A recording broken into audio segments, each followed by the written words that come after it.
Hi, this is the Heir of Carthage, bringing you yet another Rome Total War online battle commentary.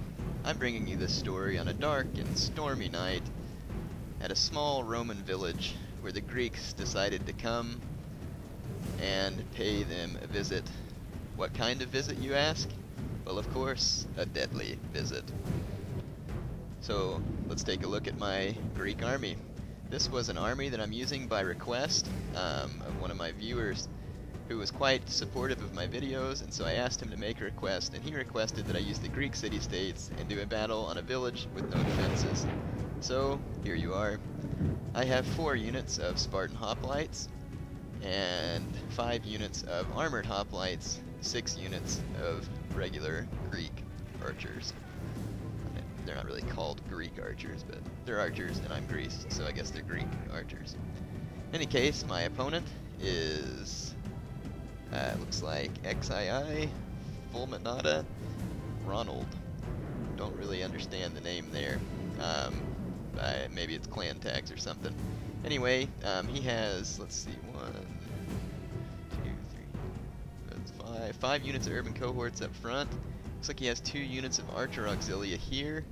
That's going to be a problem for my men. And he has, I know, let's see, looks like 5 or 6 units of Roman archers. Yes, 6 units of Roman archers. One of them I badly depleted with massed archer fire. He had all of his troops, archer troops, bunched up here, and so I quickly shot off some volleys, and you can see that it definitely paid off, because my opponent has way more missiles than me. Which was a good idea, because if you have more missiles than the Greeks, and you destroy their missiles, their cavalry isn't very good, not to mention that I didn't bring any, and then you can use your pila to hurt their infantry and take your archers to the rear and shoot them while you fight. Very good way to defeat a Greek army, so my opponent made a very sound move, and with very sound judgment there.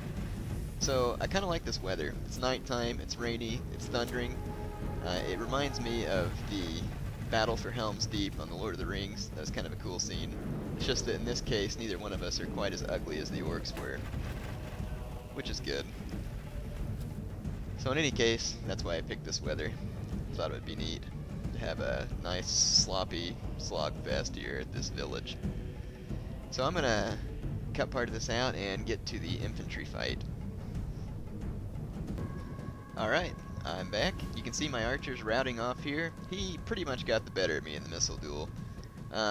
He brought out some equites to make some strikes. You can see what's left of him right here. I'm about to get some revenge on him with my Spartans to weaken my missile forces so that he can make sure and win. He did win the missile duel, but I accomplished my my goal, which was not necessarily to win, but it would have been great if I did, but to more or less weaken his archers to a point where their flank shots can't do debilitating damage to my troops. Now his archers are going to continue to play a role in this battle, as you will see, but my weakening them is going to help me. I'm moving my Spartans to the flanks. My armored hoplites are holding the front. These are gold armored hoplites. They're going to be very tough, even for urban and praetorian cohorts to fight.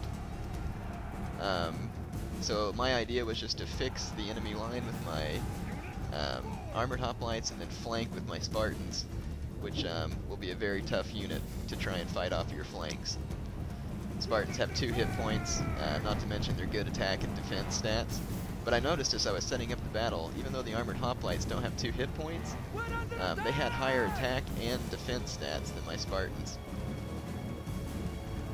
And they were a lot cheaper too. Armored hoplites are a great unit for the price. They're a little bit cheaper than Sacred Band hoplites, but basically the same unit. So here, his Romans are caught from in front and behind with spears, and they are basically stuck in a meat grinder. Not a good place to be. The best way to fight Greeks is not to be encircled.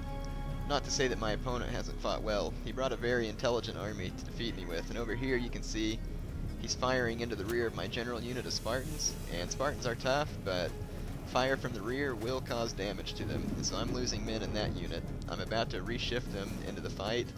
My micro wasn't all that great in this battle. I got distracted several times. I've been playing Spore too much recently. Anyway, the infantry fight's going pretty well for me. The field is still pretty even, but the problem for my opponent is that I still have troops in reserve, and all he really has in reserve is archers. And while they are going to cause some damage, they're not enough to really be quickly decisive, which means that he's going to lose a lot of infantry. So here I'm bringing my Spartans to chase off some of these archers. It's my general unit. Like I said, they're taking many of the arrows because he's trying to kill my general for obvious reasons, to get a morale factor on me. You can see here these armored hoplites are easily holding their own against these urban cohorts, and these urbans are not making any quick gains in ground on my armored hoplites. I have them slightly outflanked, but my guys can pretty much handle it for now.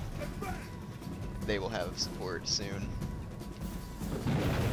So here I am, trying to rout whatever troops I can. He brings some Praetorians over here to get after my general unit. So I put my general unit in the phalanx and begin the fight. And he's going to bring up his archer auxilia to sword fight me in the rear to distract my men. But Spartans, like I said, they're pretty tough. At low money like this, they're not as tough as they could be, but they're pretty darn strong. So here I rout one of his last resisting units here, and that's going to free up more troops. So I'm going to run these Spartans over to help out my general. Anyway, don't you just love this weather? It's just a great time for a fight, right? I mean, no better time for war than in a nasty, sloppy, loud thunderstorm. Now over here I'm getting sick of his archers firing at me, so I was going to see if he left them on skirmish or not, and I'm sure hoping that he didn't. So these armored hoplites are hoofing it out there, as tired as they are. They pull out their swords and they're like, oh yeah, here we go. So after those urban cohorts, these guys were easy pickings, and they enjoyed it. And yes, I just said pickings. I'm from the south, and I can do that. So here comes, he, I guess, didn't notice my men coming, or didn't care at this point. So my armored hoplites are going to continue to try and rout these archers. For some reason they line up in the phalanx formation and just let this one guy do all the fighting. I think this is like David and Goliath here. So my guy's like, yeah, you want a piece? Except this time David didn't win. I guess he just rewrote history. Alright, so I have the main part of his infantry in a rout, and I'm just finishing them off. The enemy general flees. So I'm going to fast forward a bit to the end of this battle. Is... Alright, here we are. What's left of his forces have regrouped at the town center. The town center, of course, cast a magical spell that makes your troops stand and fight to the end. I guess it's not really a magical spell. It's probably just more so that they're thinking about the women and children that are going to be either enslaved or killed if they lose the fight. So I charged in all my troops, and I'm going to fight Roman style with swords and shields now that I have enough men to overpower his. Now if I would have done this against his urban cohorts, I would have lost, I believe. Here's his general bravely continuing to lead his men, while my general lays dead on the battlefield due to his foolishness, according to the game. So anyway, the fighting is coming down to the bitter end. That is one tough general. I mean, he's got armored hoplites and Spartans all around him. He's just like, bring it. I'm not scared of your trash. Your Greek filth. Anyway, he keeps on fighting, and obviously he's going to kick the bucket. A day of triumph to mark with a song or two. My opponent admits defeat, and I win this battle. My opponent was very polite. He was nice to play against, and I appreciate having players like that around. So anyway, as you can see, I had 1,387 kills, and my opponent, XII Fulminata Ronald, had 764 kills. Good game.